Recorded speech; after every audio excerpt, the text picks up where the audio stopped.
Share market पडलं तर real estate market down झालं, सोनं चांदी खाली आलं की आपण घाबरतो आणि आपल्याला वाटतं की पोर्टफोलिओ कमी झाला. तर त्यावेळी असा एक छोटा गुंतवणुकीतला आपला भाग असा असला पाहिजे की जिथं मार्केटमधल्या चढ उताराशी त्याचा काहीही संबंध नाही. जे रिटर्न्स मिळतील ते कमी असतील पण मला गॅरंटीड एवढे पैसे मिळणार आहे. आजचा एपिसोड प्लीज प्लीज प्लीज महिला वर्गाने तर नक्की बघा. तर एफ डीपेक्षा बेटर करायचं आहे आणि सेफ्टी हवी आहे तर आजचा एपिसोड हा खास तुमच्यासाठी. गव्हर्नमेंट स्कीम्स म्हटलं, पोस्टाच्या स्कीमा म्हटलं की हे बोर वाटतं की कुठेतरी पोस्टात जाऊन करावं लागेल का काय अशी सुरुवात होते. यातले फायदे पण बघितले पाहिजे. सगळ्यात महत्त्वाचं म्हणजे पैसे काढताना ते टॅक्स फ्री मिळतात आणि सरकारचं भक्कम संरक्षणाचं कवच असलेली स्कीम आहे. कारण ह्याच्यासाठी एक वेगळा ॲक्टच संसदेत पास झालेला आहे पीपीएफचा. की मी माझ्या मुलाच्या बाबतीत तसं केलं होतं. जेव्हा नाव ठेवलं गेलं तेव्हा 3 महिन्यानंतर पहिल्यांदा त्याचं पीपीएफचं अकाउंट ओपन केलं. ते 15 वर्षांनंतर ते अकाउंट मॅच्युअर झालं. तेव्हा माझा मुलगा अजूनही मायनर्स होता. पुन्हा ते 5 वर्षांनी एक्सटेंड केलं तर 15चं 20 झालं. त्यावेळी तो अजून शिकतच होता. पुन्हा 5 वर्षांनंतर एक्सटेंड केला. आता जेव्हा तो कमवायला लागला तेव्हा मी त्याच्याकडे हे सुपूर्त केलं की आता तर मी तुला एक 20-25 रन काढून दिलेले आहेत. आता तुला पुढे तू सेंचुरी मारायची का डबल सेंचुरी मारायची हे तुझ्या हातात आहे. पण तुला मी बेस तरी बनवून तयार करून दिला.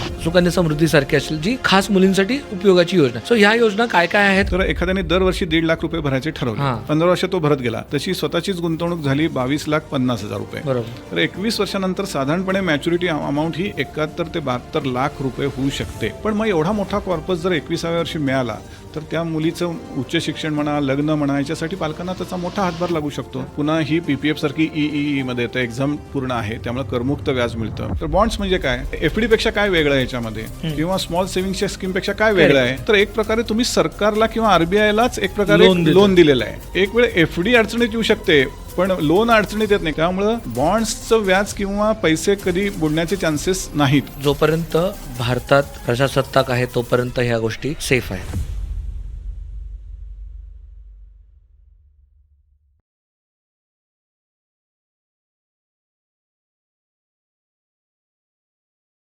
अमुक तमुक फक्त एक यूट्यूब चॅनल नाही तर ती एक जिज्ञासू लोकांची कम्युनिटी आहे. या कम्युनिटीतनं तुम्हाला तुमच्या आयुष्यात काही फरक पडला असेल, तुमच्या आयुष्यात काही नवीन चर्चा आल्या असतील, नवीन विषय आले असतील तर ह्याचंच एक्सटेन्शन म्हणून अमुक तमुक यूट्यूब मेंबरशिप कम्युनिटी आपण चालू करतो. या कम्युनिटीत काय मिळणार आहे तर तुम्हाला exclusive workshop, in depth conversations, special गेस्टसोबतचे Q&A लाईव्ह सेशन्स आणि बरंच काही. हे जर तुम्हाला हवं असेल तर खाली दिलेल्या जॉईन बटनवरती क्लिक करा आणि ही यूट्यूब मेंबरशिप कम्युनिटी जॉईन करा. हाय, हॅलो, नमस्कार. तुमच्या सगळ्यांचं मनापासून खूप खूप स्वागत आहे धनदौलतच्या या खास एपिसोडमध्ये. आज आपण बोलणार आहोत national saving schemes, government securities, अशा अनेक योजनांबद्दल ज्याच्यामध्ये गॅरंटीड रिटर्न्स ज्याला हमी दिलेली आहे गव्हर्नमेंट ऑफ इंडियानी. आणि आजचा एपिसोड प्लीज प्लीज प्लीज महिला वर्गाने तर नक्की बघा. कारण बऱ्याचदा आपल्याला गृहिणी हा स्पेसिफिक प्रश्न विचारतात की आम्ही काय करू शकतो, आम्हाला ते स्टॉक मार्केट, म्युच्युअल फंड्स ह्याचे कळत नाहीत, आम्हाला रिस्क नको आहे पण आम्हाला एफ डीपेक्षा काहीतरी बेटर करायचं आहे. तर एफ डीपेक्षा बेटर करायचं आहे आणि सेफ्टी हवी आहे तर आजचा एपिसोड हा खास तुमच्यासाठी आहे. ह्या सगळ्या गोष्टींवरती गप्पा मारायला आपले लाडके गेस्ट आपल्यासोबत आहेत. मुकुंद लेले सर, तुमचं खूप खूप स्वागत आहे. अर्थात सरांची ओळख करून द्यायची गरज नाही. सर सकाळ मनीचे संपादक आहेत. गेले कित्येक वर्ष या क्षेत्रात काम करत आहेत. गेले कित्येक वर्ष या क्षेत्रातल्या प्रत्येक गोष्टींबद्दल सकाळच्या माध्यमातून आपल्याबरोबर लिहित असतात, पोहोचत असतात. सर तुमचं स्वागत आहे. येस, नमस्कार सर. गव्हर्नमेंट स्कीम्स म्हटलं ते टी-सेक बिल्स आणि पोस्टाच्या स्कीमा म्हटलं की हे बोर वाटतं. काहीतरी काय ते कुठेतरी पोस्टात जाऊन करावं लागेल का काय अशी सुरुवात होते. मुळात गव्हर्नमेंट गॅरंटीड म्हणजे काय, सॉव्हरेन गॅरंटी म्हणजे काय? एक खूप महत्त्वाचा आज आपण विषय हाताळतो आहे. कारण आजपर्यंत शार्दूल आपण बघत असतो तर आपण अगदी जास्त रिटर्न्स देणाऱ्या स्कीम्स कोणत्या काय ह्याच्याबद्दल खूप चर्चा केली. शेअर मार्केट असेल, म्युच्युअल फंड असेल वगैरे, की जिथं आपण नेहमी म्हणतो की इन्फ्लेशनला बीट करणारे रिटर्न्स वगैरे. परंतु हे सर्व ह्या ज्या सगळ्या इन्व्हेस्टमेंटचे ऑप्शन्स आहेत इथं गॅरंटेड रिटर्न्स असा शब्द वापरला जात नाही. त्यामुळं तिथं अनिश्चितता असते. बऱ्याच गोष्टी ह्या मार्केटवरती अवलंबून असतात. त्यामुळं असं विचारलं उद्या की इक्विटी ॲज अ ॲसेट क्लासमध्ये कुणी की असं बाबा मी इथं डायरेक्ट शेअर्समध्ये असेल किंवा थ्रू म्युच्युअल फंड असेल किंवा अगदी रिअल इस्टेट असेल किंवा अगदी सोनं असेल, कुठेही तुम्ही ह्या 4 ॲसेट क्लास नेहमीचे जे आपण बोलतो ह्या तीन ॲसेट क्लासमध्ये असं कुठं लिहून मिळणार नाही तुम्हाला की इतक्याचे इतके होतील. त्यामुळं जो शेवटचा चौथा ॲसेट क्लास असतो जो म्हटलं तर पारंपरिक आहे परंतु ज्याच्यामध्ये फिक्स इन्कम जी कॅटेगरी आहे त्याच्यामध्ये आपल्याला लिहून मिळतं की इतके टक्के रिटर्न्स तुम्हाला मिळतील. मग ते भले कमी असतील परंतु चला सुरक्षितता ज्याला आपण म्हणतो किंवा सरकारी पाठबळ असलेल्या काही स्कीम्स आहेत तर तशा स्कीम्स आपल्या देशामध्ये बऱ्याच वर्षांपासून आहेत. यातल्या काही स्कीम्स किंवा काही योजनांविषयी सर्वसामान्य लोकांना अनेक वर्षांपासून माहिती आहे. अगदी आपल्या वडील आजोबांपासून माहिती आहेत. म्हणजे टिपिकल बँकेतली FD, पोस्टातल्या ठेवी ह्या अगदी माहिती आहेत. त्याच्यामध्ये एक फिक्स रेट ऑफ रिटर्न असतो आणि आपल्याला पैसे विशिष्ट काळानंतर इतके मिळणार म्हणजे मिळणार, ते लिहूनच मिळतं. परंतु त्या पलीकडे सुद्धा काही गोष्टी अशा असतात की ज्याला गव्हर्नमेंटची गॅरंटी असते. म्हणजे उद्या काही झालं तरी हे पैसे बुडणार नाहीत, ही म्हणजे गव्हर्नमेंट गॅरंटी असते अशा पद्धतीनं.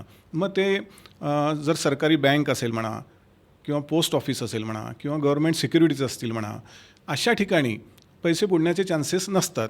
त्यामुळं ज्यांना असं वाटतं की मला रिस्क घ्यायची नाही आहे, मला एक माझ्या गुंतवणुकीच्या पोर्टफोलिओतला काही भाग हा अशा ठिकाणी असावा की जिथं मुद्दलाला धक्का बसणार नाही. भले मग रिटर्न्स तिथं थोडेसे कमी येतील, इन्फ्लेशनला बीट करणारे येणार नाहीत कदाचित, परंतु एक पोर्शन आपला असावा की जिथं मला शांत झोप लागू शकेल. तर अशा गोष्टी असतात, त्यांना आपण म्हणू शकतो की सरकारी थोडीशी हमी असलेल्या योजना. आणि अशा ह्याच्यात सरकारी हमी म्हणजे आज तगायत एकदाही ते पैसे बुडालेले नाहीत. हां, म्हणजे त्याचं कारण असं आहे की शेवटी आता उदाहरणार्थ घ्यायचं झालं तर स्मॉल सेव्हिंग स्कीम असं जर आपण म्हणलं, अल्पबचत योजना या केंद्र सरकारकडनं राबवल्या जातात. आणि मग त्यातल्या बऱ्याचशा योजना आता लोकांना माहिती आहेत पोस्टाच्या. तर त्यातल्या मॅक्झिमम योजना ह्या पोस्टाच्याच माध्यमातून राबवल्या जातात आणि त्यातल्या काही निवडक योजना बँकांच्या थ्रू पण राबवल्या जातात. पण शेवटी पैसा कोणाकडे जातो तर तो शेवटी केंद्र सरकारकडे जातो. आणि मग हा पैसा केंद्राला विकास कामांसाठी वापरता येतो. त्या प्रपोर्शनमध्ये म्हणजे ज्या राज्यातनं जितके स्मॉल सेव्हिंग्जमध्ये इन्व्हेस्टमेंट होते त्याच्या प्रपोर्शनमध्ये त्या राज्यांनाही ते पैसे दिले जातात, त्यामुळे विकास कामांसाठी. तर अशा पद्धतीने ते होत असल्यामुळं आलेले पैसे विकास कामांसाठी वापरले जातात आणि त्यातून मग या इन्व्हेस्टमेंटमध्ये एक फिक्स रिटर्न्स दिले जातात. त्यामुळे एक सुरक्षिततेचं कवच ह्यात ऑटोमॅटिकली मिळतं. कारण का तर गव्हर्नमेंट ही अशी एक एंटिटी आहे की तिथं कुठल्या पक्षाचं सरकार आलं, कोण आहे तिथं आत्ता, मुख्यमंत्री म्हणा, पंतप्रधान, ह्याच्याशी काही संबंध नसतो. ती गव्हर्नमेंट गॅरंटी असते. त्यामुळे त्या पैसे बुडणार नाहीत हा एक विश्वास त्यामागं असतो. तसाच विश्वास हा गव्हर्नमेंट सिक्युरिटीज बॉन्ड्सबद्दल असतो. 100 रुपयाच्या नोटीवरती जसे RBI गव्हर्नरची सही नसते की मी हमी देतो की ह्याच्यातल्या तुम्हाला 100 रुपयाचा हे मिळेल. सो याचा तसंच गव्हर्नमेंटची गॅरंटी असते की हे 100% जे लिहिलेलं आहे ते मिळणार तुम्हाला. पण येस, अगदी बरोबर, तसं म्हणता येईल. कारण आजपर्यंत असं कधी घडलेलं नाही की पोस्टातल्या ठेवी बुडाल्या किंवा असं होत नाही. किंवा RBIचे बॉन्ड्स आहेत फ्लोटिंग रेटचे, ते आपण बघत असू, किंवा गव्हर्नमेंट सिक्युरिटीज म्हणतो आपण ज्याच्यामध्ये वेगळे GSEC वगैरे असतील, ह्याला थेट त्या सरकारांची हमी असते सॉव्हरीन. त्यामुळं पैसे तशा अर्थाने बुडत नाहीत. म्हणजे जोपर्यंत भारतात प्रजासत्ताक आहे तोपर्यंत ह्या गोष्टी सेफ आहेत असं म्हणता येईल. Okay sir. आणि आपण बऱ्याचदा बोलतो की FD पण सुरक्षित आहे, पण FDच्या सुरक्षिततेला एक ॲस्ट्रिक आहे, अटी लागू. ते म्हणजे DICGCचं एक हे आहे की त्याला बाबा इन्शुरन्स कव्हर. ते काय आहे सांगूया, म्हणजे आपल्या लोकांना सांगता येईल की ह्याची सुरक्षितताचे लिमिट किती जास्त आहे आणि हे काय आहे. हां, तर जेव्हा आपण सरसकट सुरक्षितता म्हणतो अशा क्लासला, तेव्हा त्याला काही मर्यादा पण आहेत. तर जशा एक वेळ पोस्ट ऑफिस असेल किंवा RBI बॉन्ड्स असेल तिथं त्या बाबतीत हा नियम नसेल, परंतु बँकांच्या FDच्या बाबतीमध्ये हा नियम आहे की तुम्ही किती मर्यादेपर्यंतच्या ठेवींना एक इन्शुरन्सचं कव्हर असतं. तर ती एकेकाळी 1 लाखापर्यंत होतं, ते मधल्या काळामध्ये सरकारने 5 लाखापर्यंत वाढवलं. त्यामुळे तुम्ही सरकारी बँक असेल, सहकारी बँक असेल, अशा ठिकाणी जरी पैसे ठेवले आणि त्या बँकेने त्या ठेवींच्या संदर्भात ते इन्शुरन्स कव्हर घेऊन त्याचा प्रीमियम ती रेग्युलरली भरत असेल, तर ह्या सगळ्या आपल्या ठेवींना तेवढं 5 लाखाच्या मर्यादेपर्यंतचं इन्शुरन्स कव्हर आहे असं आपण समजायला हरकत नाही. त्यामुळे उद्या काही कारणामुळं एखादी बँक अडचणीत आली तर तुमच्या किमान प्रत्येक व्यक्तीच्या 5-5 लाखापर्यंतच्या FD ह्या सुरक्षित असू शकतात. मग त्या FDमध्ये मग फक्त टिपिकल मुदत ठेवच असेल असं नाही, सेव्हिंगमधले बॅलन्ससुद्धा असू शकतो. त्यामुळे पण एक साधारणपणे 5 लाखापर्यंतची हमी आपल्याला यातनं मिळते. पण ही हमी सगळ्याच ठिकाणी आहे का तर नाही. मग आता एखाद्याने म्हटलं की बँक किंवा ह्या कक्षेतच न येणाऱ्या काही गोष्टी असतील तर तिथंही गॅरंटी आहे का तर नाही. संस्था, कोऑपरेटिव्ह सोसायटी, मल्टीपर्पज सोसायटी, हां असं म्हणा, किंवा कंपनी FDज असतात. तर कंपनी FDमध्ये अशा पद्धतीची गॅरंटी नाही. एकेकाळी कंपनी FDमध्ये बँकेतल्या FDपेक्षा किंवा पोस्टातल्या FDपेक्षा जास्त व्याजदर मिळायचे. पण मग तिथं ती कॅल्क्युलेटेड रिस्क घ्यायची ज्यांची तयारी आहे त्यांना थोडेसे बँक किंवा पोस्टापेक्षा थोडासा व्याजदर जास्त मिळायचा. पण ते शेवटी अनसिक्युअर्ड आहेत, हे लक्षात ठेवलं पाहिजे. तिथं मग हे तुम्हाला कव्हर वगैरे मिळणार नाही. करेक्ट. सो बेसिकली ज्या नॅशनलाइज बँक आहेत किंवा मोठ्या प्रायव्हेट बँक आहेत तिथे साधारणतः सगळीकडे तुम्हाला 5 लाखापर्यंतची गॅरंटी, म्हणजे 5 लाखापर्यंतची FD काही केल्या बुडणार नाही. हां बरोबर, असं म्हणता येईल. सर आत्तापर्यंत आपल्याला सरकारी योजना म्हटलं तर फार फार तर म्हणजे मी लहान असल्यापासून ऐकणाऱ्या गोष्टी काय माहिती आहेत मला, पी एफ माहिती आहे, त्याच्यानंतर काय आत्ता रिसेंटली ऐकलेलं ते सुकन्या समृद्धी योजना माहिती आहे, आणि लहानपणापासून जी सगळ्यात फेवरेट योजना म्हणजे पोस्टातली पिग्मी, ह्याच माहिती आहे. ह्याच्या पलीकडे काय काय मुळात काय काय सरकारी योजना असतात ज्याला ही सोवेरिन गॅरंटी आहे? हां. आता थोडंसं आता आपण थेट काही योजनांविषयी बोलू की ज्याला सरकारी पाठबळ असतं. ह्याच्यामध्ये मला असं वाटतं की सुरक्षितता हा जर महत्त्वाचा निकष ज्या मंडळींना हवा असतो त्यांच्यासाठीच्या या योजना आहेत. त्यामुळं आपण इथं फार विचार इन्फ्लेशनला बीट करणारे रिटर्न्स मिळतात का वगैरे ह्या चर्चा करण्याला त्याचा अर्थ नाही, जेव्हा आपला फोकस ह्याच योजनांसंदर्भात आहे. तर ह्याच्यामध्ये 3 प्रकार साधारणपणे मला दिसतात. एक म्हणजे सर्वात लोकप्रिय असलेल्या स्मॉल सेव्हिंग स्कीम, ज्याला अल्प बचत योजना म्हणतात. त्याच्यामध्ये आपल्याला अनेक वर्षापासून अनेकांची खाती ज्या असतात ते म्हणजे PPF किंवा मंथली इन्कम स्कीम, MIS म्हणतात, रिकरिंग जी पिग्मीसारखी चालते ते आपण रिकरिंग स्कीम, किंवा NSC, किसान विकास पत्र, अशा ज्या योजना असतात, senior citizen saving scheme, Sukanya Samriddhi Yojana अलीकडच्या काळात आलेल्या, अशा सगळ्या गोष्टी ह्याच्या अंडर येतात. आणि ह्यांना ऑब्व्हियसली सुरक्षेचं कवच आहेच आहे, कारण मी आधी सांगितल्याप्रमाणे ते केंद्र सरकारकडनं राबवले जातात.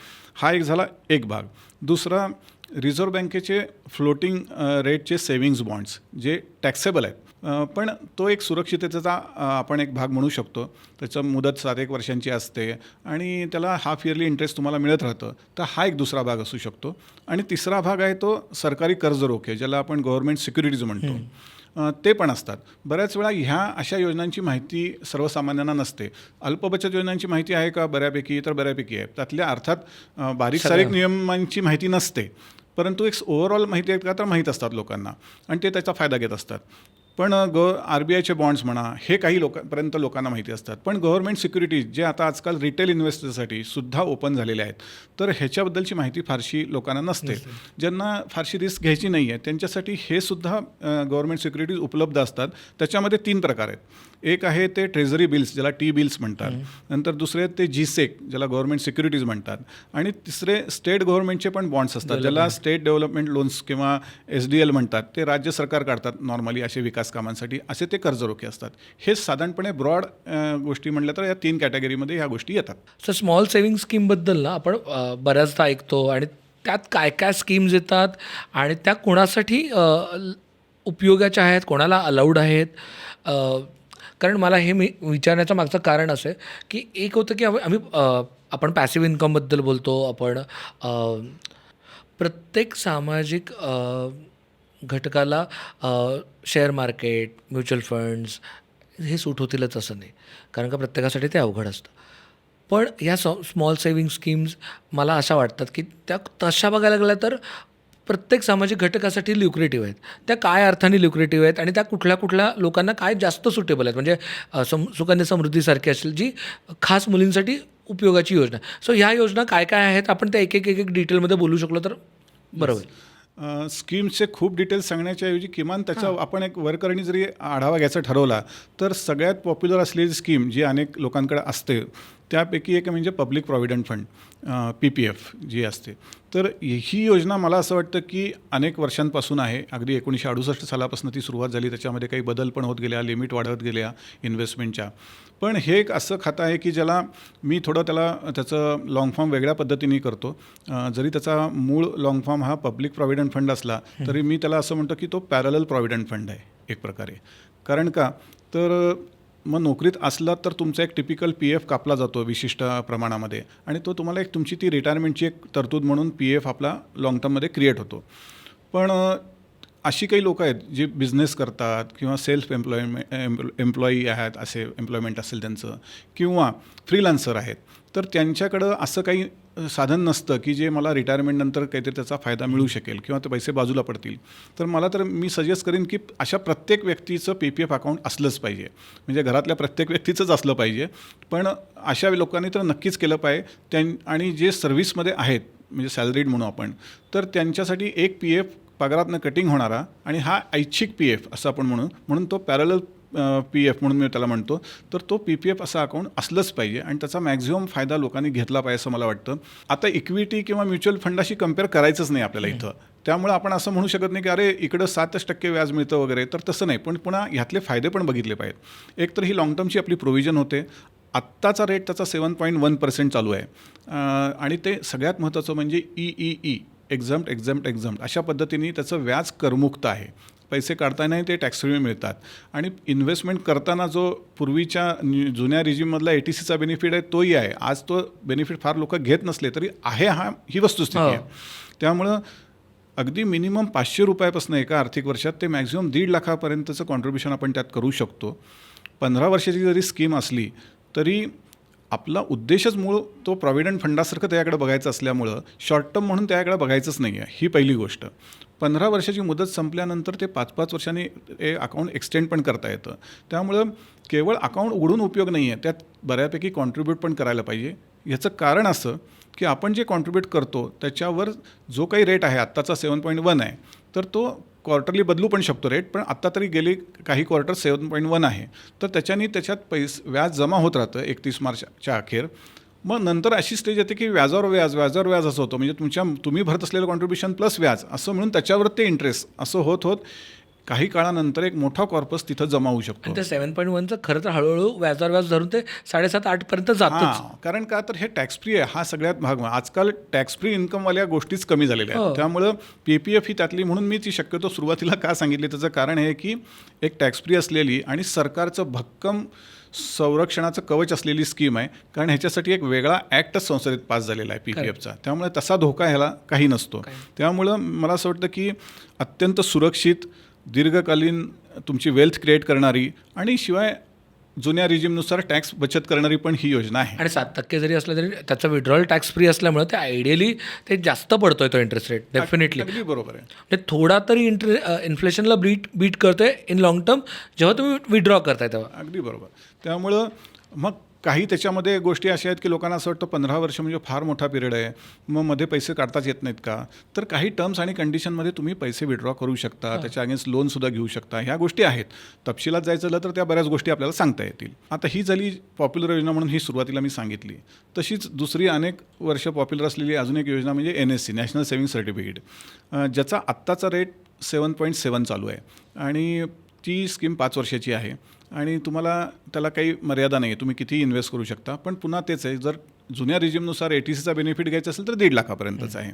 त्यामुळे एक मध्यम कालावधीसाठी म्हणलं, सुरक्षित म्हणलं, कर बचत आणि गॅरंटेड रिटर्न्स, ह्या 3 निकषांवरती NSCसुद्धा पॉप्युलर आहे. आणि ज्या एका क्लासला असं वाटतं की मला चालणार आहेत 5 वर्ष पैसे अडकलेले आणि मी त्यानंतर एक क्युम्युलेटिव्ह पद्धतीची FDच आहे असं आपण त्याला म्हणू शकतो, तर तसा करणारा पण एक वर्ग मोठा आहे. माझ्या पाहणीमध्ये अशी पण लोक आहेत की जे दर महिन्याला NSC घेतात विशिष्ट रकमेची आणि अशी 5 वर्ष ती सायकल चालवतात आणि 5 वर्षानंतर ते येणारे पैसे ते रोल आउट करत फिरत राहतात, जेणेकरून पुढची 5 वर्ष रिटायरमेंटनंतर त्यांना पेन्शनसारखी रक्कम मिळू शकते. बरोबर. आणि मेन म्हणजे सर नॅशनलाइज सेव्हिंग स्कीममध्ये आत्ता कुठल्याही स्टँडर्ड किंवा नॅशनलाइज बँकांमध्ये जे FDला रेट मिळणार त्याच्यापेक्षा हे थोडे जास्तच आहेत. हां, असं आपण म्हणू शकतो. कारण 7.70 असा कुणालाही मिळतो आहे, त्याला यासाठी तुम्ही सिनियर सिटीजन असलं पाहिजे असं काही बंधन नाही आहे. करेक्ट. तशाच धर्तीवरती दुसरी स्कीम आहे ती किसान विकास पत्र, ज्याला KVP म्हणून शॉर्ट फॉर्ममध्ये बोललं जातं. त्याच्यामध्ये लोकांना एक आकर्षण असतं नेहमी की माझे पैसे दुप्पट व्हायला पाहिजेत.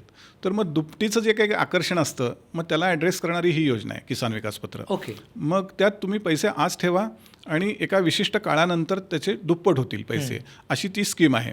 आणि त्याला आता सध्याचा रेट चालला आहे तो 7.5% व्याज आहे. आणि अर्थातच आता जसं मी म्हटलं तसं की याला वेगळे टॅक्स सेव्हिंगसाठीची वेगळा बेनिफिट नाही, परंतु एक दुप्पट होण्याचं आकर्षण ज्यांना हवं आहे आणि लाँग टर्म पैसे अडकले तरी चालतील तर त्या लोकांसाठी योजना आहे. पण त्याच्यामध्ये सुद्धा हा प्रश्न येतोच की जेव्हा असं खूप लाँग टर्मचं काही असतं तेव्हा लोकांना एक लिक्विडिटी हा एक महत्त्वाचा मुद्दा येतो त्याच्यामध्ये की अरे बापरे, मग मला मध्ये पैसे मिळू शकतील की नाही. तर मग ते मध्ये पैसे मिळण्याचा ऑप्शन त्याच्यामध्ये ठेवलेला आहे सरकारने. 2.5 वर्षानंतर 6-6 महिन्याच्या टप्प्यांवरती तुम्ही पैसे काढून पण घेऊ शकता. अर्थातच प्रपोर्शनेटमध्ये ते पैसे कमी मिळतील, दुप्पट मिळणार नाहीत, पण तो पण एक ऑप्शन आहे. किसान विकासला डबल किती वर्षात होतं? साधारणपणे 10-1 वर्ष लागतात त्या गोष्टीला. त्यामुळे तसा तो मोठा पिरियड आहे, परंतु ठीक आहे, ज्या वर्गाला ते चालतं त्यांना ते चालतं. करेक्ट. आणि सर याच्याबद्दल नॅशनल सेव्हिंग स्कीमबद्दल पूर्वी खूप जास्त आकर्षण होतं, आता त्याचं आकर्षण कमी झालं. त्याचं कारण काय? FDचं आणि त्याचे रेट सेम आहेत का काही वेगळं? नाही, NSCला आता जसं आधी आपण बोललो तसं 7.7 म्हणजे 7.70 हा रेट बँकांच्या FDपेक्षा बरा आहे, कधी पण चांगलाच आहे. आणि पुन्हा बँकांच्या तुलनेत म्हटलं तर पोस्ट ऑफिस आणखी सेफ असं आपण म्हणू शकतो. आणि NSCला काही याची लिमिट आहे का? काहीच नाही, इन्व्हेस्टमेंटची काहीच लिमिट नाही ना, NSCला आहे ना किसान विकास पत्राला आहे, या दोन्हीला लिमिट नाही आहे. ओके. सो त्यामुळं ज्यांना एफ डीपेक्षा तसं बघायला गेलं, ज्यांना 5 लाखाच्या वर एफ डी करायच्यात त्यांच्यासाठी आणि ज्यांना 5 लाखाचा 5 वर्षाचा कालावधी चालणार आहे त्यांच्यासाठी ही बेटर स्कीम आहे. हां, म्हणजे 5 लाखाच्या वरच पाहिजे असं काही नाही, कुणी किती करू शकतं म्हणजे याच्यामध्ये. गॅरंटी वाईज इकडे 5 लाखापर्यंतच गॅरंटी, इकडे हां, तसं म्हणलं बँकेच्या तुलनेत विचारलं केलं तर इकडं तुम्ही किती इन्व्हेस्ट केलं तरी सगळंच गॅरंटेड आहे. हां. असं पण म्हणू शकतो. त्यामुळे ते टेन्शन नाही. नंतर पुढची एक पॉप्युलर स्कीम ह्या स्मॉल सेव्हिंग्जमधली मंथली इन्कम स्कीम म्हणून आहे. ह्या गोष्टी मी सांगतोय ते साधारणपणे रिटायरमेंट नंतर जी लोक विचार करतात, अर्थात त्याच्या आधी करता येत नाही असं नाही आहे, पण त्याच्यानंतर करणाऱ्यांची संख्या जास्त असते. कारण का तर मंथली इन्कम आपलं थांबलेलं असतं. त्यामुळं MIS ही खूप पॉप्युलर योजना आहे पोस्टाच्या योजनांपैकी एक, ज्याला आत्ता करंटली 7.40 रेट चालला आहे. पण त्यात पैसे आज तुम्ही गुंतवले की पुढच्या महिन्यापासून व्याज सुरू होतं आणि ते 5 वर्ष तुम्हाला मिळत राहतं. अर्थात व्याज टॅक्सेबल आहे, परंतु आणि 5 वर्षाची स्कीम आहे. तुम्हाला दर महिन्याला ज्यांना नियमित उत्पन्न हवं आहे, म्हणजे रिटायर्ड झालेल्या व्यक्ती, त्यांच्यासाठी ही अतिशय उत्तम योजना आहे. त्याच्यामध्ये एकच फक्त भाग आहे तो लक्षात ठेवण्यासारखा, म्हणजे गुंतवणुकीसाठी मर्यादा आहे. म्हणजे एका व्यक्तीच्या नावाने, म्हणजे थोडक्यात सिंगल नावाने जर तुम्हाला करायचं असेल इन्व्हेस्टमेंट, तर तुम्हाला इथं मॅक्सिमम 9 लाखापर्यंत गुंतवणूक करता येते. आणि नव्या नियमानुसार तुम्हाला जॉईंट करायचं असेल तर 15 लाखापर्यंत गुंतवणूक करता येते. म्हणजे पूर्वी ह्या योजनेचे एकेकाळी लिमिट कमी होती. म्हणजे उदाहरण द्यायचं झालं तर जेव्हा एका व्यक्तीला 3 लाख करता येतो तेव्हा जॉईंट व्यक्तीला 6 लाख करता येत होती. जेव्हा एका व्यक्तीला 4.5 करता येत होती तेव्हा जॉईंट व्यक्तीला 9 लाखापर्यंत करता येत होती.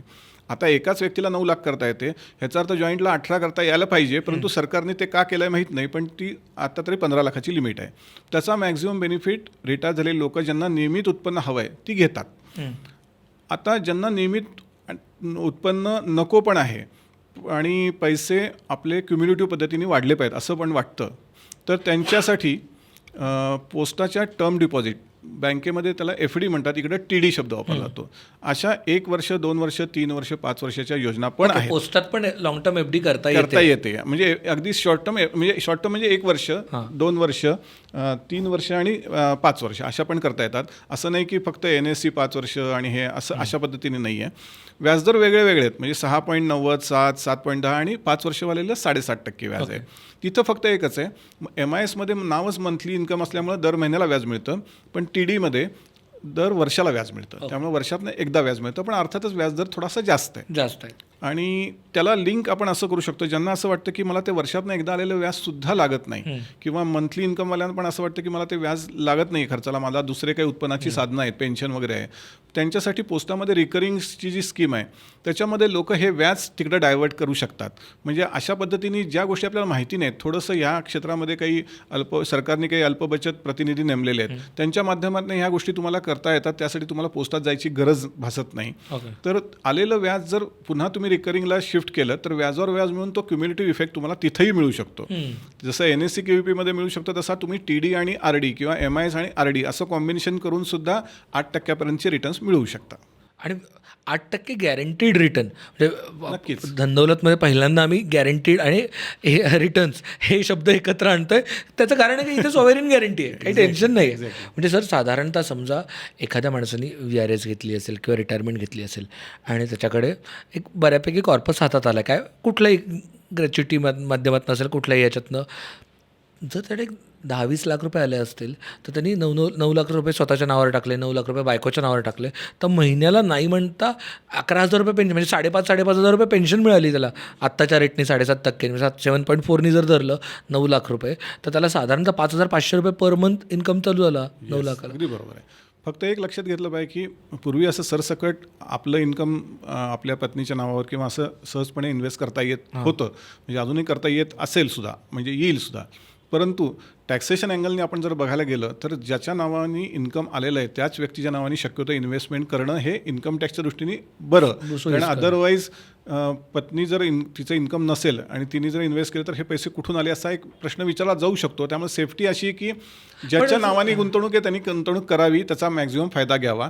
आणि MISची लिमिट संपून सुद्धा आपल्याकडे काही गुंतवणूक करणे आणि वय जर आपलं 60+ झालेलं असेल तर सिनियर सिटीजन सेव्हिंग स्कीमसारखी उत्तम स्कीम आहे की ज्याला आत्ता तरी सर्वात जास्त व्याजदर आहे. आत्ताचं करंट व्याजदर 8.20 आहे आणि त्याची मुदत 5 वर्षाची आहे. क्वार्टरली म्हणजे दर 3 महिन्याला व्याज मिळतं. तुमचं जिथं सेव्हिंग अकाउंट आहे तिथल्या तिथं ते पैसे जमा होतात. आणि महत्त्वाचं म्हणजे जे रिटायर्ड लोक आहेत त्यांच्याकडे जो मोठा कॉर्पस येतो रिटायरमेंट नंतरचा, तो काय फक्त MISमध्येच गुंतवता येईल असं नाही. MISच्या बरोबर तुम्ही पहिल्यांदा ऑप्शन तर उलट सिनियर सिटीजनचाच घेतला पाहिजे. आणि कारण का तर व्याजदर तिकडे जास्त आहे सरळ सरळ, आणि लिमिटसुद्धा तिथं गुंतवणुकीची 30 लाखापर्यंत आहे आता सरकारने वाढवलेली आहे. त्यामुळे त्याचा मॅक्झिमम बेनिफिट घेता येईल. आणि ह्याच्याच बरोबरीने दुसरी योजना आहे की ज्याचा व्याजदर 8.20 आत्ता आहे, ती म्हणजे सुकन्या समृद्धी योजना, जी सरकारने मुलींसाठी म्हणून स्पेसिफिकली काढली. आपल्या समाजामध्ये अशी एक धारणा आहे की मुलगी झाली की काहीतरी फार मोठी जबाबदारी त्या येते.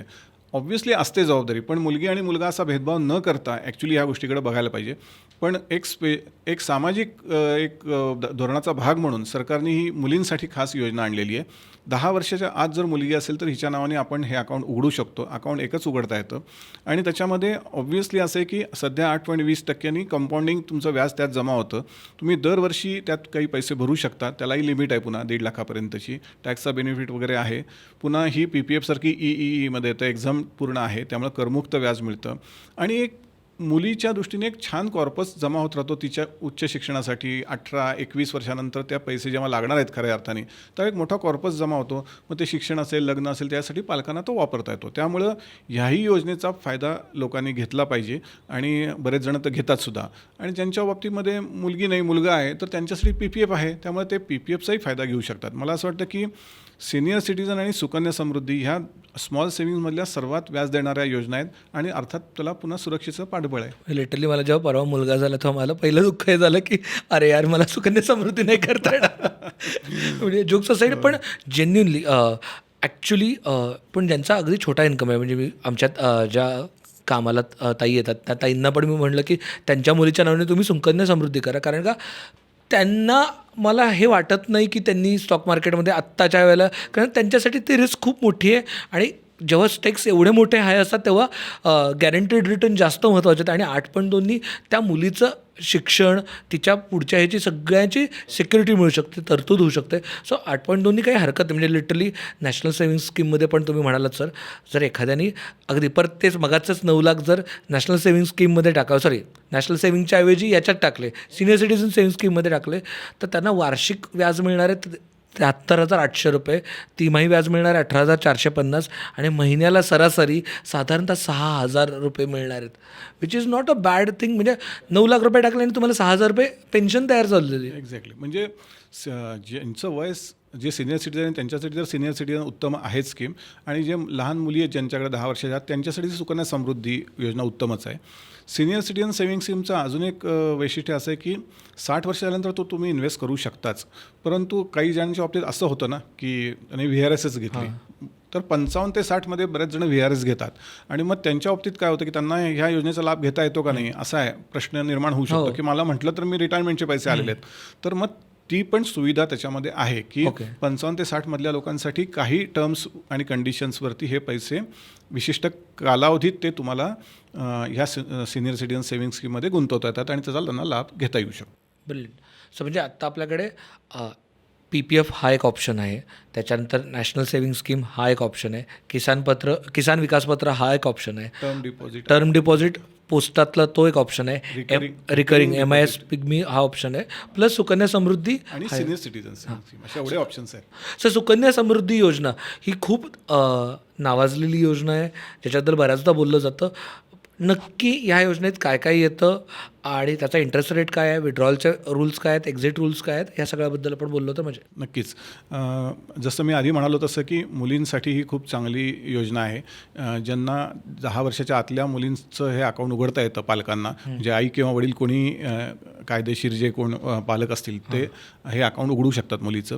आणि जसं सांगितलं की अगदी दरवर्षी थोडं थोडं त्यात कॉन्ट्रीब्युशन तुम्ही करू शकता दर आर्थिक वर्षामध्ये. तर ते साधारणपणे दरवर्षी अगदी 250 रुपयापासून ते मॅक्झिमम 1.5 लाखापर्यंत तुम्ही त्यात कॉन्ट्रीब्यूट करू शकता. प्रत्येकाची कुवत जशी असेल त्या पद्धतीने. आता किती वर्ष ठेवायची, तर ती साधारणपणे 15 वर्षापर्यंत खातं उघडल्यापासून तुम्ही त्यात कॉन्ट्रीब्यूट करू शकता. आणि त्याची मॅच्युरिटी ही साधारणपणे 21 वर्षांनंतर होते. आणि ऑब्व्हियसली गव्हर्नमेंटची गॅरंटी आहे, त्यामुळे 100% पूर्णपणे पैसे सुरक्षित असतात. आणि जसं मी आधी सांगितल्याप्रमाणे सध्याचा व्याजदर 8.20 आहे आणि त्याचं ॲन्युअली कंपाऊंडिंग होतं. त्यामुळे व्याजावर व्याज होऊन ती रक्कम तुम्ही जितके जास्त कॉन्ट्रीब्यूट कराल तितका कॉर्पस त्याच्यामध्ये वाढत जातो. असा आजपर्यंतचं चित्र दिसू शकतं एखाद्याला. आणि मग असा एक प्रश्न येतो की एका कुटुंबात आपल्याला किती खाती उघडता येतात. तर एका मुलीसाठी एकच खातं उघडता येतं. त्यात तुम्ही ते कॉन्ट्रीब्यूट करू शकता. आणि एका कुटुंबातल्या जास्तीत जास्त 2 मुलींसाठी खाती उघडता येतात. पण जर अपवाद अशा ठिकाणी होऊ शकतो की जुळ्याच मुली आहेत किंवा तिळ्या झाल्या आहेत, तर त्याच्या संदर्भात तुम्ही तशी परवानगी त्यांना अपवाद म्हणून मिळू शकते. त्याला संदर्भात काही पुरावे तुम्हाला सादर करावे लागतात, पण ते करता येऊ शकतं. आणि सर हे पालकांसाठी पण एका अर्थाने बेनिफिट आहे, कारण का त्यांना जर ओल्ड रिजममध्ये टॅक्स भरत असतील ते, तर त्यांना हे टॅक्स फ्री आहे. टॅक्स मिळणारे रिटर्न टॅक्स फ्री आणि त्यांना टॅक्सचा बेनिफिट पण मिळू शकतो. म्हणजे दरवर्षी जर तुम्ही 1.5 लाख भरत असाल तर तुम्ही ते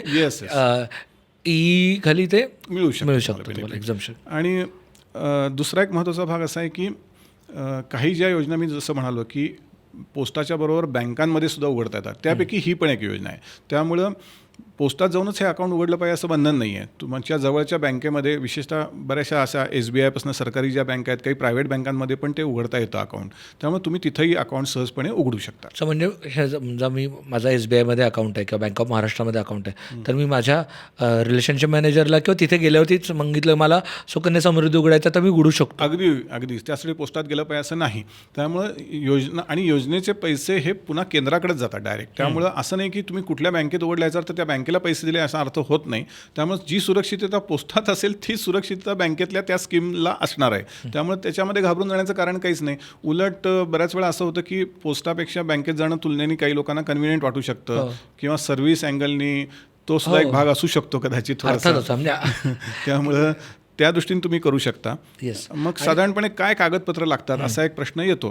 तर याच्यामध्ये मुलीचा जन्माचा दाखला साधारणपणे लागतो, पालकांचं पॅन, आधार, जे KYC टिपिकल डॉक्युमेंट्स असतात, पत्त्याचा पुरावा, फोटो, अशा गोष्टी घेऊन तुम्ही तिथं गेलात तर तुमचं अकाउंट सहजपणे उघडलं जाऊ शकतं. आणि जसं मी आधी सांगितल्याप्रमाणे 250 रुपयापासून 1.5 लाखापर्यंत तुम्ही पैसे भरू शकता. एकदम भरलं पाहिजे 1.5 लाख असं बंधन नाही. तुम्ही हप्त्यांमध्ये भरू शकता पैसे. आणि फार तर काय होऊ शकतं, काही समजा अगदीच नजर चुकीने म्हणा, विसरल्यामुळं म्हणा किंवा पैसेच नसल्यामुळं म्हणा, समजा काही भरणं शक्य झालं नाही एखाद्या आर्थिक वर्षामध्ये, तर ते अकाउंट असं लगेच काही बंद केलं जात नाही त्यांच्या बाजूनी. तर डिफॉल्ट अकाउंट होतं आणि साधारणपणे काय जेवढं वर्ष तुमचं चुकलेलं असेल तुमचं मिनिमम कॉन्ट्रीब्युशन, त्याच्याबद्दल किरकोळ असा 51 रुपयांचा काहीतरी नॉमिनल चार्जेस घेऊन ते अकाउंट पुन्हा सुरू होऊ शकतं.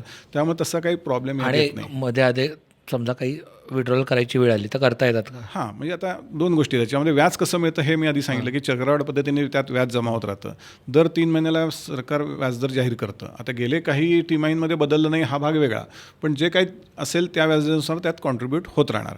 आणि आता जसं मी आता सांगितलं की पहिली 15 वर्षे तुम्ही जेव्हा पैसे भरत असतात तेव्हा ती ठेव भरावीच लागते दरवर्षी. आणि ठेव न भरताही तुम्हाला 21 वर्ष पूर्ण होईपर्यंत खात्यावर व्याज मिळत राहतं. म्हणजे असं नाही की पुढं व्याजच मिळत नाही. मग मॅच्युरिटीला कसं होतं की साधारणपणे 21 वर्षानंतर ती स्कीम मॅच्युर होते. आणि मग एक उदाहरण असं आपण घेऊ की 1 जानेवारी 2026ला एखादं अकाउंट उघडलं आहे, तर ते 1 जानेवारी 2047ला ते मॅच्युर होईल. आणि 18 वर्षानंतर पैसे काढता येतात का हा एक प्रश्न बरेच जण विचारतात. त्याचं कारण असं आहे की बऱ्याच वेळा असं 18व्या वर्षी मुलगी, आता ह्या बाबतीत मुलगी असा स्पेसिफिक शब्द वापरतो कारण ही मुलींसाठीची स्कीम आहे, ती साधारणपणे 12वी झालेलं असतं आणि त्यावेळी उच्च शिक्षणासाठी पैसे लागू शकतात.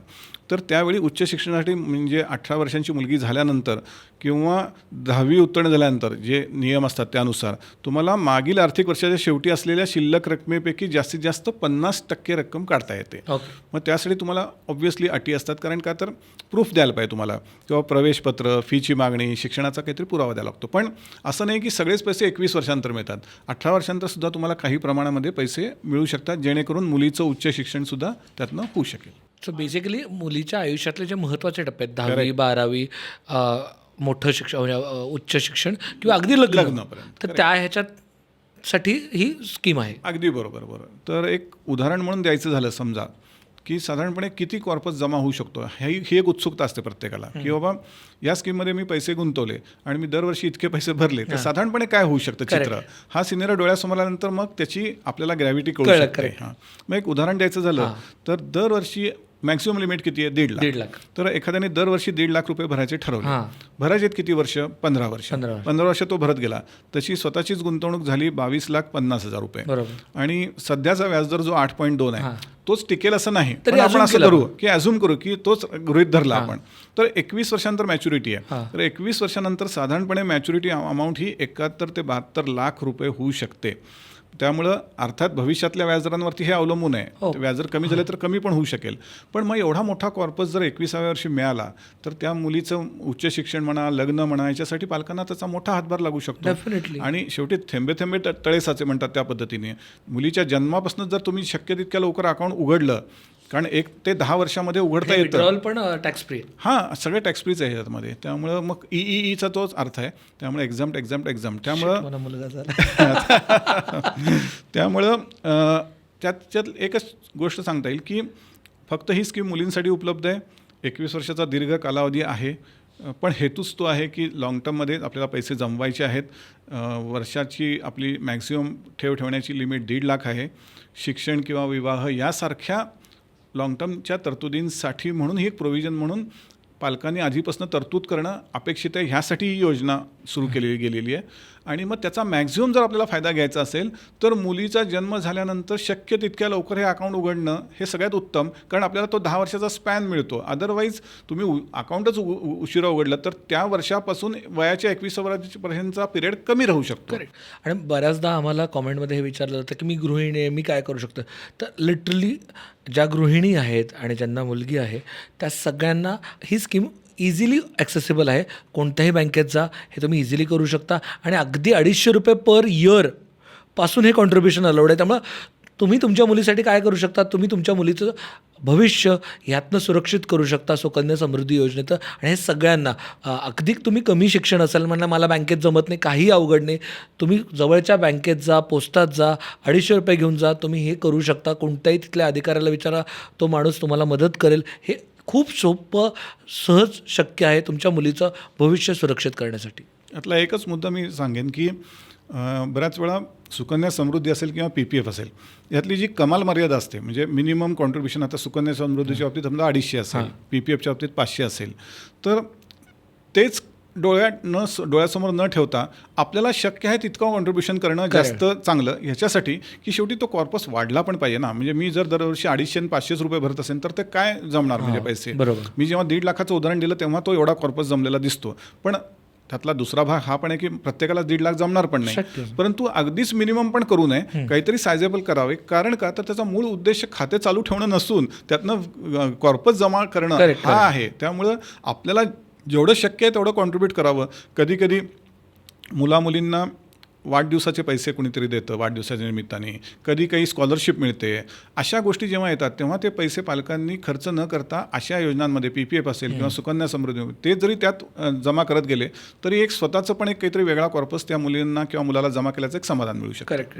हा खूपच महत्त्वाचा मुद्दा आहे. कारण का बऱ्याचदा अगदी बारशापासून ते सुरुवात होतं आणि ते तिथे तुम्ही टाकत जाऊ शकता. त्याने खूप फायदा होऊ शकतो. म्हणजे आता तू तुझ्या मुलाचा उल्लेख केलास म्हणून मी सांगायला हरकत नाही की मी माझ्या मुलाच्या बाबतीत तसं केलं होतं. त्यामुळं केवळ लोकासांगे असं न होता प्रत्यक्ष उदाहरण आहे ते की जेव्हा माझ्या मुलाचा जन्म झाला आणि त्यानंतर 3च महिन्यामध्ये नाव ठेवलं गेलं. ज्या दिवशी नाव ठेवलं गेल्यानंतर, कारण त्याला नाव पाहिजे आपल्याला, कारण त्या बँकेत अकाउंट उघडायचं तर नाव विचारतात. त्यामुळं जेव्हा नाव ठेवलं गेलं तेव्हा 3 महिन्यानंतर मी लगेच पहिल्यांदा त्याचं अकाउंट PPFचं अकाउंट ओपन केलं.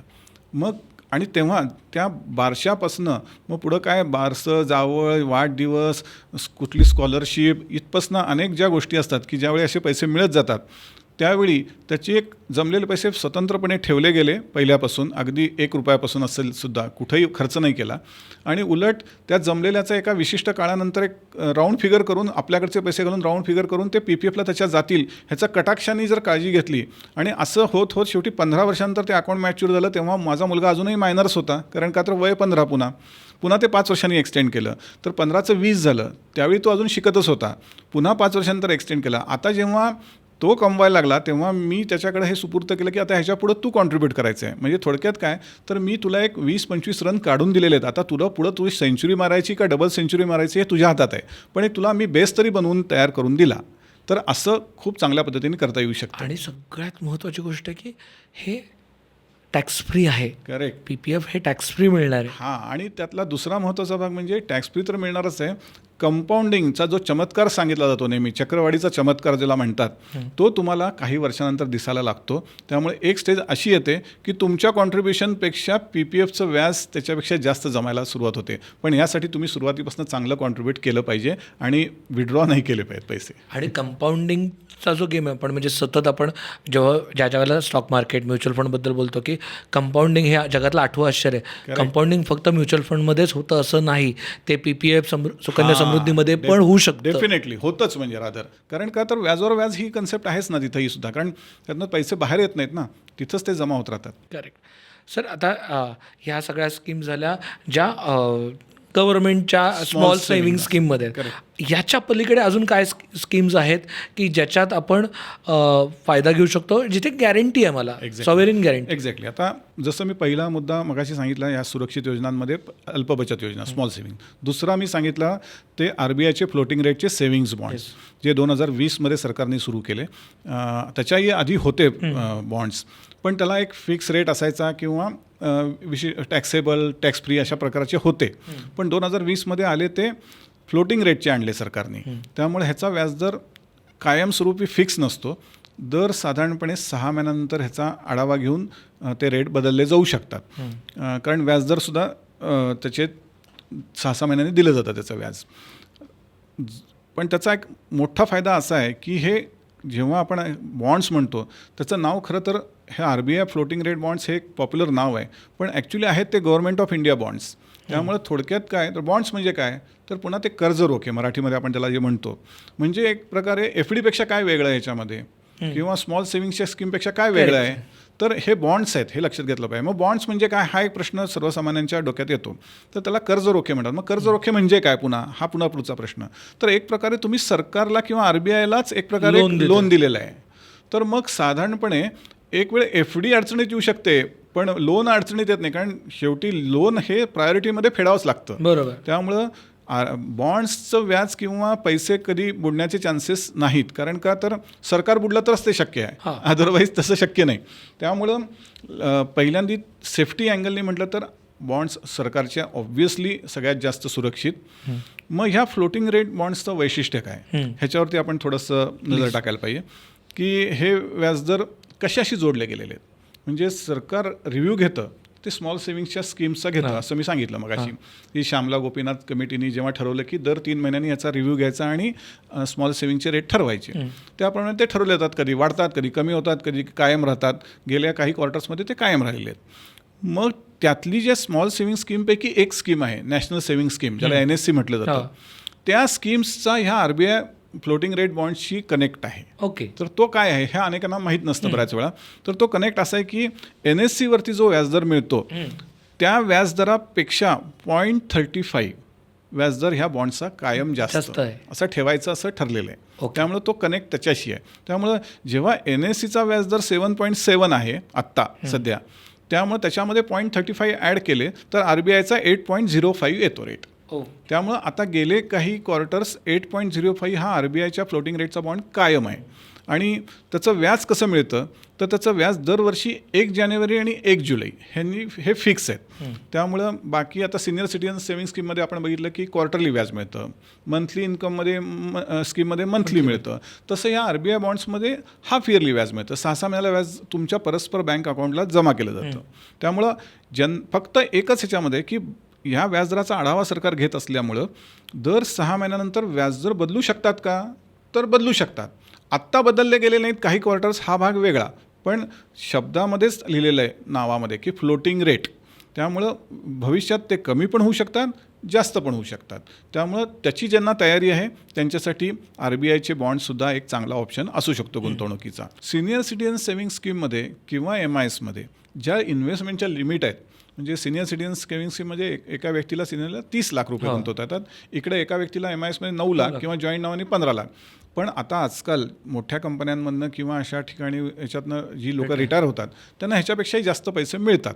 मग 30 आणि माझी जर 15ची लिमिट संपली असेल तर त्याच्या पुढचे पैसे कुठं गुंतवायचे, पण ते मला पुन्हा फिक्स इन्कमवालीच कॅटेगरीतलाच पाहिजे असेल ऑप्शन, तर मग हा RBIच्या फ्लोटिंग रेटचा ऑप्शनसुद्धा त्यांना अवेलेबल असतो. ॲब्सोल्युटली. आणि आत्ता मला यातनं स्पेसिफिकली ज्यांच्या जमिनी रस्त्यात आल्यात किंवा अशा मोठ्या गव्हर्नमेंट याच्यात येतात किंवा पुण्यात आता एअरपोर्ट चालू आहे, सो त्याच्यात ॲक्विजिशनमध्ये ज्या जमिनी येतात त्याला भरभक्कम मोबदला रक्कम मिळाला मिळते. जातो, गव्हर्नमेंटमधनं मिळाला जातो.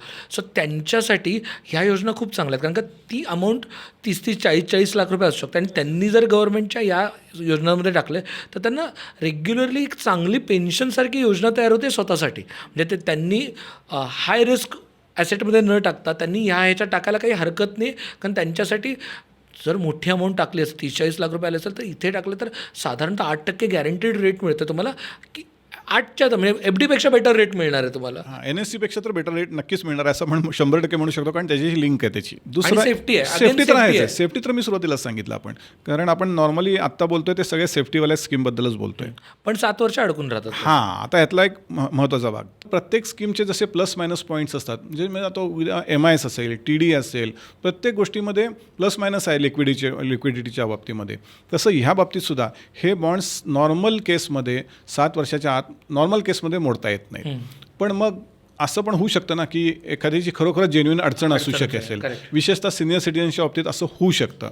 म्हणून मग त्याच्यामध्ये असं केलं की एक 7 वर्षाचा जरी लॉक इन पिरियड असला तरी एक ज्येष्ठ नागरिकांसाठी म्हणून सरकारने थोडीशी त्यात सवलत ठेवलेली आहे, की एका विशिष्ट काळानंतर म्हणजे वयाच्या तुम्हाला मुदतीच्या आधी पैसे काढण्याचा ऑप्शन ह्यात आहे. मग तो कुणाला आहे आणि किती वर्षाला आहे ह्याचेसुद्धा गोष्टी स्पेसिफाय केलेल्या आहेत. म्हणजे 60 ते 70 वय असेल, ह्या काळातली व्यक्ती असेल तर त्याला 7च्या ऐवजी 6 वर्षानंतर पैसे काढायचा ऑप्शन ह्यात आहे. नंतर आपण असं समजू की 70 आणि 80 ही कॅटेगरी असेल तर त्यांना 5 वर्षानंतर यातनं पैसे काढता येतात. तर अशी कॅटेगरी साधारणपणे ठेवलेली आहे. आणि अगदीच एखाद्याचं वय 80 वर्षापेक्षा जास्त आहे आणि खरोखरच जेन्युइन अडचण आहे तर त्या केसमध्ये 4 वर्षानंतर सुद्धा यातनं पैसे प्रीमॅच्युअर काढण्याची सोय सरकारने ठेवलेली आहे. सुरक्षितता 10/10, लिक्विडिटी थोडीशी लिक्विडिटीच्या बाबतीमध्ये ते कमी पडेल असं आपण म्हणू शकतो. पण ज्यांना एक विशिष्ट रक्कम, समजा आपण असं समजू की 5 वर्षाच्या सिनियर सिटिझन सेव्हिंग स्कीममध्ये पैसे ऑलरेडी ठेवलेले आहेत, MISमध्ये ठेवलेले आहेत, काही लिक्विड बाकी बँकेमध्ये FD आहेत थोड्याफार, आणि अशी रक्कम जी 7 वर्ष अडकली तरी चालू शकेल, तर तशासाठी हा विचार केला तर काही फार मग त्यात निगेटिव्ह तुम्हाला दिसणार नाही. करेक्ट. ज्यांना पूर्ण सिक्युअर पोर्टफोलिओ तयार करायचे, जिथे मला 0 रिस्क हवे, त्यांच्यासाठी थर्ड असेट बकेट म्हणून हे असू शकतं. असायला हरकत नाही. त्यात आपण लिक्विडिटी अँगल थोडा बाजूला ठेवायला पाहिजे.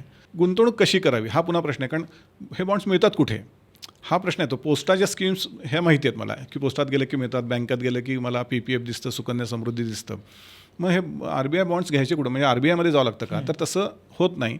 RBI हे माध्यम आहे, त्यामुळं RBIच्या काय ब्रांचेस सगळीकडे असणार नाहीत आणि RBI असं रिटेल व्यवसाय करत नसते. तर काही स्पेसिफिक संस्था किंवा बँका ह्यांना ती अथॉरिटी सरकारने दिलेली आहे. मग फॉर एक्झाम्पल आपण असं म्हणू शकतो, सरकारी बँका आहेत काही, SBI सारख्या म्हणा, किंवा काही खाजगी पण बँका आहेत, ICICI, HDFC अशा बँका आहेत, आणि स्टॉक होल्डिंग कॉर्पोरेशनसारखी काही संस्था आहे. यांच्या माध्यमातून आपण RBI बॉन्ड्स घेऊ शकतो. त्यामुळं असं काही माझ्या गावात ते मिळणारच नाही असं काही होणार नाही. सगळ्यांना अवेलेबल आहे. साधारणतः नॅशनलाइज ज्या महत्त्वाच्या बँका आहेत आपल्या, करेक्ट, तिथे मिळून जातं. मिळू शकतं. किंवा तुमच्या ज्या आपल्या 4 प्रायव्हेट फेमस बँका आहेत तिथं मिळू शकतं. तर दुसरं एक तसा आजकाल बोलला जातोय, फारसा बोलला जायचा नाही पूर्वी, ते म्हणजे T-बिल्स. हां, तर आधी त्या गव्हर्नमेंट सिक्युरिटीच्या अंडर काय काय गोष्टी येतात ते आपण 3 गोष्टी प्रामुख्याने बघू. पहिला भाग आहे तो ट्रेझरी बिल्सचा, ज्याला T-बिल्स असं म्हणतात. हे शॉर्ट पिरियडचे असतात, साधारणपणे 91 दिवस, 182 दिवस किंवा 364 दिवस, म्हणजे साधारणपणे वर्षभरातले असतात, ज्यांना शॉर्ट टर्मसाठी इन्व्हेस्टमेंट करायची असते. बऱ्याच मोठ्या कंपन्या, कॉर्पोरेट्स करतात, पण आजकाल सरकारने रिटेल इन्व्हेस्टरसाठी सुद्धा हे ऑप्शन ओपन ठेवलेत. आता तुम्ही इन्व्हेस्ट करायचे का नाही हा तुमचा निर्णय आहे, परंतु अवेलेबिलिटी आहे का, तर ती आहे. तर मग ह्याच्यावर व्याज किती मिळतं वगैरे असं जर विचारलं तर ह्याची पद्धत थोडीशी वेगळी आहे. याच्यात व्याज मिळण्याच्या ऐवजी ते डिस्काउंटवरती विकले जातात असं म्हणतात. म्हणजे थोडक्यात काय, तर एखादं 100 रुपयाचं T-बिल असेल तर ते तुम्हाला आत्ता 96 रुपयाला त्याला खरेदी करता येतं. अशा पद्धतीने त्याची होते. मुदतीनंतर तुम्हाला ते 100ला 100 परत मिळतात. अशा पद्धतीने T-बिल्सचं होतं. हा एक भाग झाला ज्यांना शॉर्ट टर्मसाठी. आता लाँग टर्ममध्ये दुसरी कॅटेगरी येते ती गव्हर्नमेंट सिक्युरिटीज, म्हणजे थोडक्यात त्याला GSEC म्हणून शॉर्ट फॉर्ममध्ये बोललं जातं. हे गव्हर्नमेंटनी उभे केलेले कर्जरोखे असतात. गव्हर्नमेंटला वेगवेगळ्या कारणांसाठी पैसा लागतो, त्यासाठी सरकार ते पैसे उभं करतं. आता बऱ्याच वेळा काय होतं की मोठमोठे इन्फ्रास्ट्रक्चरचे प्रोजेक्ट्स असतात आणि त्यासाठी सरकारला पैसा लागतो, मग ते अशा बॉन्ड्सच्या माध्यमातून वगैरे उभे केले जातात. तर मग तिथं मात्र पिरियड थोडासा जास्त असतो, म्हणजे 2 वर्ष, 5 वर्ष, 10 वर्ष, 20 वर्ष असा मोठा पिरियड असतो. मग ज्यांना तिथपर्यंत ठेवायचे पैसे ते ठेवू शकतात किंवा सेकंडरी मार्केटमध्ये ते विकू पण शकतात. पण ह्याच्यावरती साधारणपणे पुन्हा तेच आहे, 6-7% आसपास 7.5% आसपास रिटर्न येतात. मग ज्यांची तयारी आहे त्यांना हा ऑप्शन आहे. Government securities. हां, गव्हर्नमेंट सेक्टर. आणि तिसरी त्यातलीच कॅटेगरी येते ती म्हणजे स्टेट डेव्हलपमेंट लोन्स, SDL म्हणतात त्याला. म्हणजे हे राज्य सरकारनी जारी केलेले कर्जरोखे असतात. म्हणजे थोडक्यात काय, जसं केंद्र सरकार जारी करू शकतं तसं राज्य सरकारसुद्धा जारी करतात. आपल्या देशातले अगदी नागालँडपासून वेगवेगळ्या राज्य, अगदी महाराष्ट्रापासून सगळे, आंध्र प्रदेश असेल, कर्नाटक, वेगवेगळे सरकार त्यांच्या गरजेनुसार, त्यांच्या प्रोजेक्ट्सनुसार त्यांना पैसे लागणार असतील तर असे रोखे जारी करतं. आणि त्याला वेगवेगळा व्याजदर असतो. तर हा पण एक ऑप्शन असतो की ज्याच्यामध्ये तुम्ही पैसे गुंतवू शकता. हे तिन्ही आहेत. आणि आता RBIनी रिटेल डायरेक्ट नावाची स्कीम आणलेली आहे की ज्याच्या अंतर्गत सर्वसामान्य नागरिकसुद्धा RBIच्या रिटेल डायरेक्ट नावाचा प्लॅटफॉर्म आहे, त्याच्या अंतर्गत जाऊन सरकारी रोख्यांमध्ये गुंतवणूक करता येते. मग हे आत्ता जे मी तुम्हाला सांगितले की ट्रेझरी बिल असेल, GSEC असेल, SDLs असतील, तर हे करता येऊ शकतं. मग पूर्वी सॉवरिन गोल्ड बॉन्ड्स होते, त्यातसुद्धा यात गुंतवणूक करता येऊ शकते. सर, मुळात या एपिसोडचा हेतूच हा होता की आपल्याला असे कोणते इन्व्हेस्टमेंट इन्स्ट्रुमेंट्स असू शकतील की ज्याला भारत सरकार भक्कम पाठिंबा देतं आणि भारत सरकारची गॅरंटी की तुमचा एकही रुपया कमी नाही होणार. तर याच्या पलीकडे अजून काय आपण पर्स्पेक्टिव्हनी या सगळ्या गोष्टींकडे बघू शकतो? हा खूप महत्त्वाचा मुद्दा ह्याच्यासाठी आहे की आज सगळीकडे जेव्हा चर्चा होते की वेगवेगळ्या 4 ॲसेट क्लास जे असे प्रमुख समजले जातात, त्याच्यामध्ये एक फिक्स इन्कम कॅटेगरी जी परंपरेनुसार आत्ता आपण ज्याबद्दल बोललो, बँक FDपासनं, पोस्टाच्या स्कीम्सपासनं, दुसरी रिअल इस्टेट, तिसरी सोनं चांदी, आणि चौथं इक्विटी, मग ते डायरेक्ट शेअर्स असेल किंवा म्युच्युअल फंड. ह्या 4ही ॲसेट क्लासचा जर साधारणपणे गेल्या 30 वर्षाचा आपण जर रिव्ह्यू केला तर प्रत्येकाचे प्लस मायनस गोष्टी आहेतच, आणि सायकल तर आहेतच, पण रिटर्न्ससुद्धा वेगळे आहेत. ऑब्व्हियसली एखादी ॲसेट क्लास काही काळामध्ये चालतो, एखाद्या वर्षात तो मागं पडतो, असं घडतं. त्यामुळं जसं असं म्हणतात की सर्व अंडी एका टोपलीत ठेवू नयेत, तोच निकष इथं पण आहे की एकच ॲसेट क्लास, म्हणजे मी कायम नुसते शेअर्समध्येच इन्व्हेस्टमेंट करीन किंवा सोन्यातच करीन किंवा मी फक्त रिअल इस्टेटच करीन, तर असं नाही. कारण का, तर ती ॲसेट क्लासची पण एक चालण्याची सायकल असते. जर आपण सगळ्या डगरींवरती पाय ठेवून चाललो तर मग कुठंतरी एकदा बॅलन्स होईल. अदरवाईज एकावर पायावर आपण उभे राहिलो तर उद्या पडण्याचा धोका आहे. त्यामुळं जसं मी पूर्वीच्या पण असं नेहमीच बोललेलो आहे की आपला पोर्टफोलिओ हा बॅलन्स्ड पाहिजे. थोडक्यात महाराष्ट्रीयन जेवणाची जी थाळी असते त्याच्यामध्ये सगळे घटक पदार्थ असतात, अगदी कोशिंबिरीपासून सगळे चटणी कोशिंबीरपासून अगदी श्रीखंडपुरीपर्यंत जर पूर्ण संपन्न थाळी जर आपण म्हटलं तर ह्या सगळ्या घटकांचं आपलं आपलं महत्त्व आहे. त्याच्यामधली जीवनसत्व वेगळी आहेत जी शरीराला पूरक आहेत. मग शरीरासाठी जर मला हा शरीराचा पोर्टफोलिओ अशा थाळीतनं जर परिपूर्ण होत असेल तर माझा गुंतवणुकीचा पोर्टफोलिओ कसा असला पाहिजे, तर त्यातही अशी व्हरायटी पाहिजे, तरच ती खऱ्या अर्थाने माझा पोर्टफोलिओ बॅलन्स किंवा संतुलित झाला असं म्हणेन. कारण का, जेव्हा परिस्थिती बिघडते तेव्हा त्याचं महत्त्व जास्त पडतं. जेव्हा शरीराची तब्येत आपली बिघडते तेव्हा आपल्याला लक्षात येतं की अरे, ह्या जीवनसत्वाचा आपल्याकडे अभाव आहे, मग आपण पळापळ करून काहीतरी ते ॲड करण्याचा प्रयत्न करतो. सेम गुंतवणुकीच्या पोर्टफोलिओमध्ये असंच आहे. उद्या एखादा ॲसेट क्लास, म्हणजे शेअर मार्केट पडलं की आपल्याला त्याचं व्हॅल्युएशन कमी दिसतं, रिअल इस्टेट मार्केट डाऊन झालं, सोनं चांदी खाली आलं की आपण घाबरतो आणि आपल्याला वाटतं की पोर्टफोलिओ कमी झाला, मग आता काय करायचं. तर त्यावेळी असा एक छोटा गुंतवणुकीतला आपला भाग असा असला पाहिजे की जिथं मार्केटमधल्या चढ उताराशी त्याचा काहीही संबंध नाही, मार्केटशी काहीही लिंक नाही आहे, पण जिथं मला निश्चित गॅरंटी मिळणार आहे की माझी मुद्दल तर नक्कीच कमी होणार नाही, जे रिटर्न्स मिळतील ते कमी असतील, कदाचित इन्फ्लेशनला बीट करणारे नसतील, पण मला गॅरंटीड एवढे पैसे मिळणार आहेत. तर त्याच्याने मला शांत झोप लागणार असेल बाकीचे ॲसेट क्लास पडलेले असताना, तर त्यासाठी तो एक मोठा आधार ठरू शकतो. त्यामुळे मला असं वाटतं की अगदी काही माझ्या ओळखीतले HNI क्लायंट्स आहेत किंवा HNI लोक ओळखीचे आहेत की जे shares, mutual fund, real estate, सोनं चांदीमध्ये भरपूर गुंतवणूक करतात, पण तरीसुद्धा आपल्या गुंतवणुकीतला एक छोटासा भाग ह्या फिक्स इन्कम कॅटेगरीतल्या स्कीम्समध्ये ठेवतात. त्याचं कारण त्यांचं हेच असतं, बाकी कितीही गडगडलं तरी ह्याचा एक आम्हाला छोटासा आधार म्हणून आम्हाला आवश्यक वाटतो, म्हणून आम्ही त्यात गुंतवणूक करतो. हा लास्ट रिझॉर्ट आहे. म्हणजे तुमच्या गाडीचा टॉर्क किती छान आहे, तुमची गाडी हे किती केवढ्या जोरात पळते वगैरे सगळं मान्य आहे. पण अल्टिमेटली कधी कधी हँडब्रेक ओढायची वेळ येऊ शकते. हँडब्रेक असला पाहिजे. ब्रेक फेल झालं तर हँडब्रेक तरी चालला पाहिजे तुमचा. अगदी बरोबर. हा हँडब्रेक आहे. हे सगळं डाऊनहिल चाललं आहे, सगळं पडतं आहे. हँडब्रेक ओढून तुम्हाला आहे तिथं तरी थांबायची सोय आहे. ते म्हणजे ह्या गव्हर्नमेंट सिक्युरिटीज किंवा स्मॉल सेव्हिंग स्कीम्स असतील किंवा टी बिल्स असतील, या सगळ्या गोष्टी तुम्ही करू शकता. Correct. ह्या कोणत्याही गव्हर्नमेंट स्कीम्स घेताना 3 प्रश्न विचारले पाहिजेत की ह्याला किती लिमिटपर्यंत, प्रत्येकाला लिमिट किती आहे, पैसे कधी मिळणार, मॅच्युरिटीपूर्वी काढायला काय अटी आहेत आणि कधी, म्हणजे त्याला काय टर्म्स अँड कंडिशन, ह्या वाचून केल्या तर ह्या अत्यंत सेक्युअर्ड, सेफ, शांत झोप देणाऱ्या अशा ह्या स्कीम्स आहेत. ह्याचा नक्की लाभ घ्या. आणि जर तुम्हाला मुलगी असेल तर सुकन्या समृद्धी योजनेसारखी ब्रिलियंट सोय नाही. जर तुम्ही सिनियर सिटीजन्स असाल तर सिनियर सिटीजन सेव्हिंग स्कीमसारखी सोय नाही. आणि ह्यात तुम्ही दोन्हीत बसत नसाल तर PPF सारखी सुंदर स्कीम नाही ज्याला टॅक्स एक्झम्प्ट आहे. कारण आत्ताच्या काळात आपण सतत रडत असतो की आपल्याला टॅक्स एक्झम्पशन मिळत नाही. तर टॅक्स एक्झम्पशनसाठी PPF ही अत्यंत सुंदर स्कीम आहे. तर नक्की या स्कीमचा विचार करा. आणि ह्याच्या पलीकडे काही तुम्हाला प्रश्न असतील या स्कीम्सबद्दल तर नक्की आम्हाला कॉमेंटमध्ये सांगा. Thank you so much sir. खूप तशा कॉम्प्लिकेटेड वाटणाऱ्या, तशा बोरिंग असणाऱ्या ह्या सगळ्या स्कीम तुम्ही अत्यंत सोप्या पद्धतीने आमच्यापर्यंत पोहोचवल्या, त्याबद्दल तुमचे खूप खूप आभार. धन्यवाद. थँक्यू.